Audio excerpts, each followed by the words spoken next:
নমস্কার বন্ধুরা, গল্পের রবিবারে চলে এসেছি আজকে আবার একটা নতুন গল্প নিয়ে।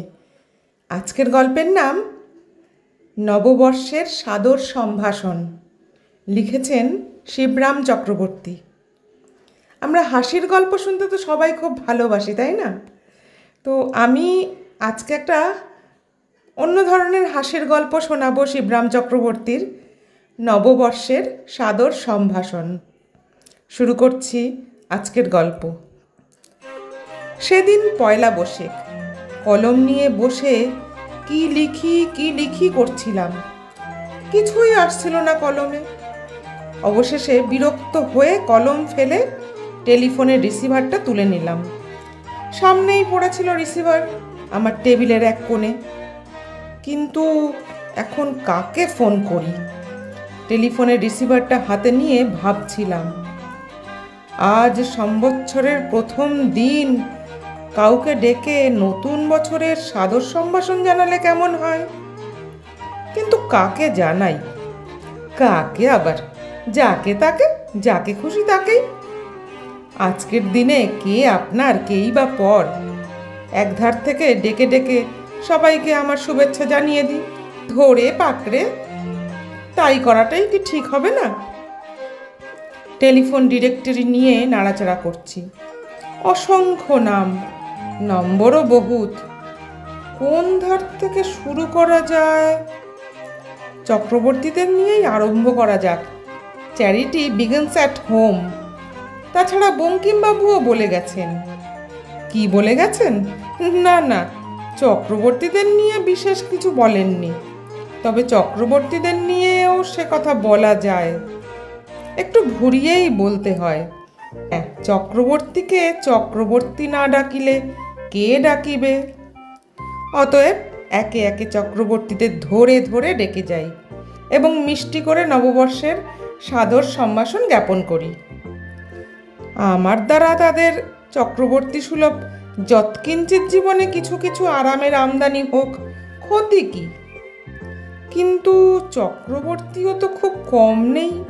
তারাই 1.5 গজ জুড়ে আছে ডিরেক্টরির। কলকাতার ফুটপাত হতে পারে, কিন্তু টেলিফোনের পাতারও যে এমন চক্রবর্তী সংকুল, এ ধারণা আমার ছিল না।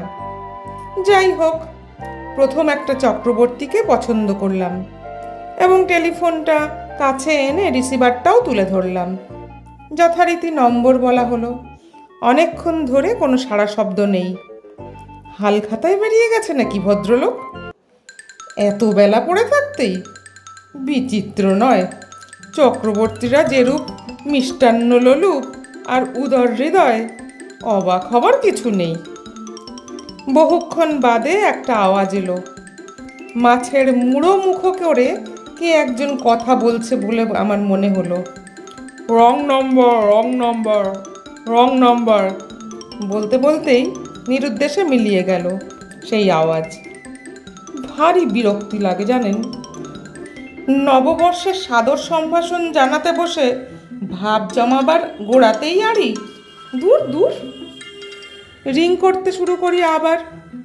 আওয়াজটা আবার ঘুরে আসে, এসে জানান দেয় নাম্বার এনগেজড, এবং এই বলেই আবার সেটা উধাও হবার চেষ্টা করে। কিন্তু আমিও নাছাড়বন্দা। শুনুন মশাই, শুনুন শুনুন, উপর চড়াও হয়ে আওয়াজটাকে পাকড়ে ফেলি।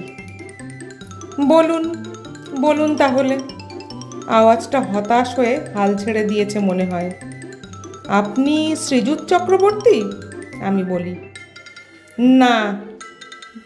মেগাফোন বিনিন্দিত কণ্ঠে উনি জবাব দেন। আপনি? আপনি কে তবে?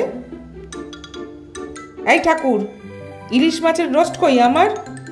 রোস্ট? ইলিশের গোস্ত, কাবাব, যাও নিয়ে এসো জলদি। কি বলছেন? আমি কে? বলেছি তো আমি রং নাম্বার। তার ওপরে এখন আবার রীতিমতো এনগেজড। তারপর আর কোনো উচ্চবাচ্য নেই। কিন্তু আমিও তো সহজে পরাস্ত হবার পাত্র না। আমার আরেক ডাকাতি শুরু হলো। ও বেচারি এখন নাচার।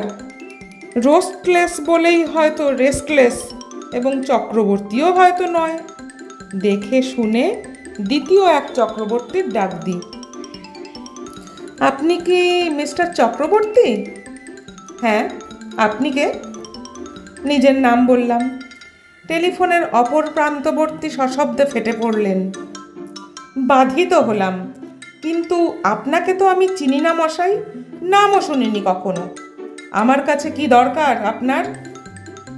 আগে দরকার এমন কিছু নয়, এই কেবল আপনার নমস্কার বিনিময়, অর্থাৎ এই নববর্ষের। কে হে বচ্ছকরা? ইয়ার্কি দেখাবার আর জায়গা পাওনি?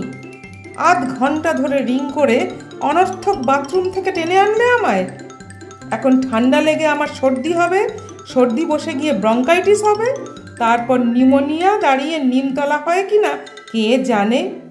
হায় হায়, তোমার মতন গুন্ডার পাল্লায় পড়ে অবশেষে আমি বেঘরে মারা পড়লাম। এবং সঙ্গে সঙ্গে তিনি কানেকশন কেটে দিলেন। নববর্ষ অবধি হয়ে থাকলো। সাদর সম্ভাষণটা ভালো করে জানাবার ফুরসতটুকুও পাওয়া গেল না। সে অবকাশ তিনি দিলেনই না আমায়। আবার ডাক দিতে হলো ভদ্রলোককে। দুঃখের সহিত সেই বাথরুম থেকেই টেনে আনতে হলো আবার। কি করব? কোনো কাজ অসমাপ্ত কি অর্ধ সমাপ্ত তো রাখা ঠিক নয়। সেটা চক্রবর্তীদের কাজ না।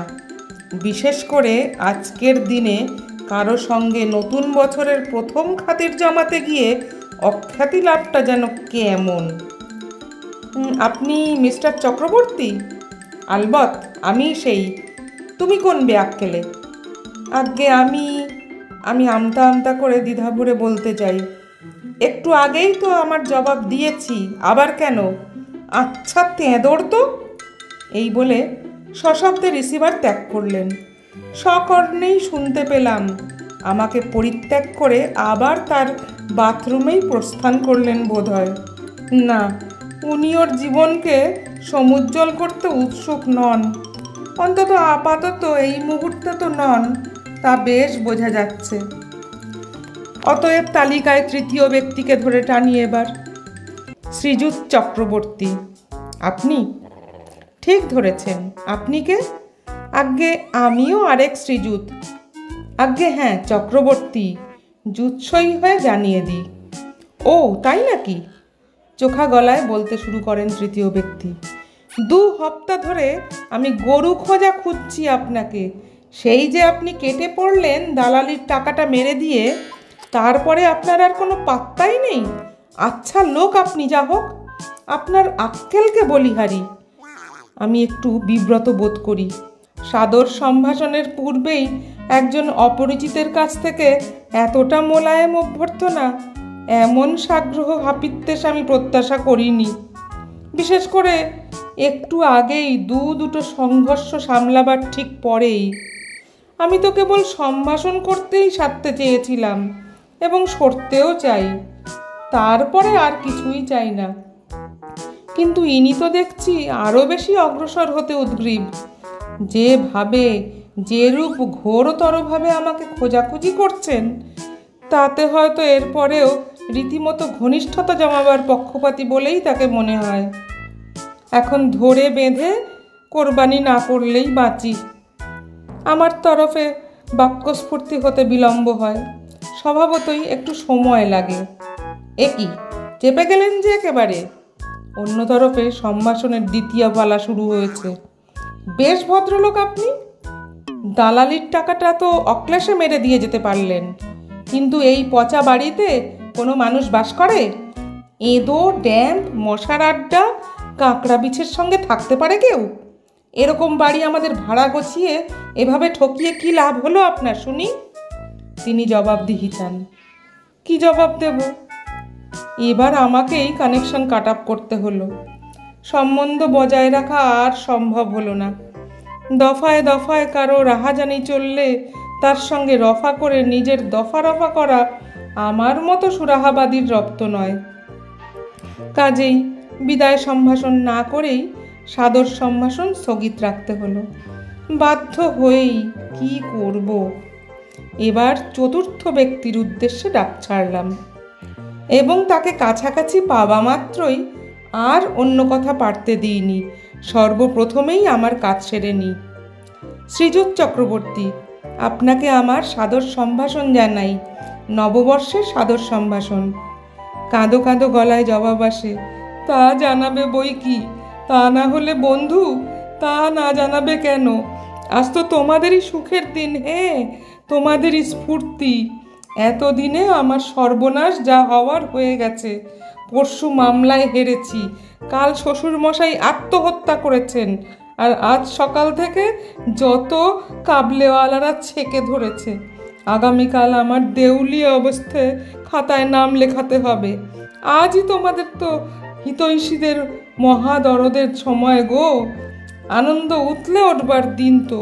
আমার সর্বনাশ না হলে আর তোমাদের পৌষ মাস ফলাও হবে কি করে? টেলিফোনের অপর প্রান্তে ফুপিয়ে ফুপিয়ে আর্তনাদ উচ্ছ্বাসিত হতে থাকে। এই ব্যক্তিকেও, এই চক্রবর্তীকেও বরখাস্ত করে দিই তৎক্ষণাৎ। যে রকম বুঝছি সব দিক থেকেই আমার সাদর সম্ভাষণের একদম অযোগ্য বলেই একে বোধ হচ্ছে। নববর্ষের জন্য একেবারেই ইনি প্রস্তুত নন। অতএব পঞ্চম চক্রবর্তীকে বেশ একটু ভয়ে ভয়েই ডাকতে হয়।